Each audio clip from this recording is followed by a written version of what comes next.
Commentary. Let me ask you a question that might hit a little too close to home. Okay, I'm ready. Have you ever kept someone on a project just because, well, they were already there, Oh, definitely. Or the flip side. hesitating to bring in a real expert because of some, I don't know, old grudge or some awkward history? It's just the path of least resistance, isn't it? We think we're these super logical decision makers, but our brains get really emotional about who we work with. And that is exactly what we are unpacking today. We're doing a deep dive into something called consistency bias. It's this fascinating and, yeah, slightly annoying glitch in our wiring. Right. It makes us prefer these rigid team structures even when they're totally tanking our performance. And our mission here is really to help you flip that script So to move from what the sources call person-centered thinking, to objective-centered yeah. thinking. I mean, how to build fluid, effective teams without all that emotional baggage. so let's get into the psychology because the brain is described in a really interesting way here. They call it a cognitive miser.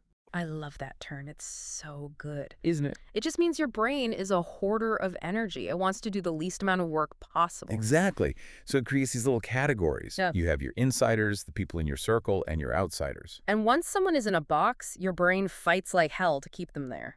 Because moving them takes actual energy. It's work. It's efficiency over accuracy every time. And this mental laziness creates two big traps. The first one is the outsider trap. This is where you absolutely know there's someone on the outside who has the exact skill you need. But you don't make the call. Nope. Yeah. Maybe you had a disagreement like 3 years ago, or Yeah. you just don't have that shared history. And that emotional barrier just feels too high. So you settle for a worse outcome to avoid friction. You're prioritizing comfort over actually winning. Exactly. But I'd argue the second trap is maybe even more common, especially in corporate settings. The insider trap. Oh, this is the guilt trap. It's that feeling of obligation. Yeah. You have to keep someone in the loop just because they're already in. Even if they have absolutely nothing to contribute to this specific project. It's all fear, right? Yeah. You're worried that if you exclude them, you're sending a signal that they don't belong anymore. You don't want to hurt the relationship, so you bloat the team. Yeah. And you end up with a 12-person committee when what you needed was a 3-person strike team. Okay, so on one hand, we're keeping the real experts out, and on the other, we're keeping unnecessary people in. All because our lazy brain wants things to stay the same. So how do we break out of it? That's the question. The research suggests a pretty radical shift in perspective. You have to stop asking who belongs on the team. Which is person-centered. Right. And you have to start asking what the team needs to achieve. That's the objective-centered approach. I really like that distinction.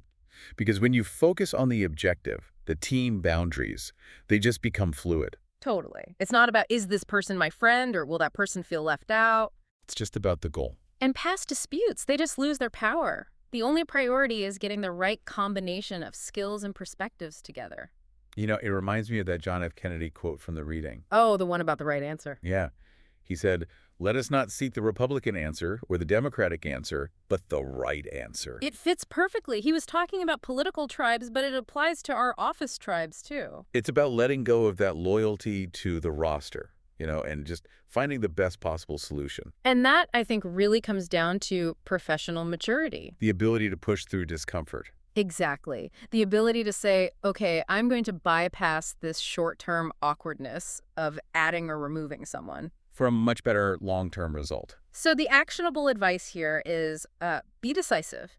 Don't let this bias keep the wrong people in critical roles. And don't let some old story block capable people from helping you win. These fluid boundaries, they just lead to better collaboration.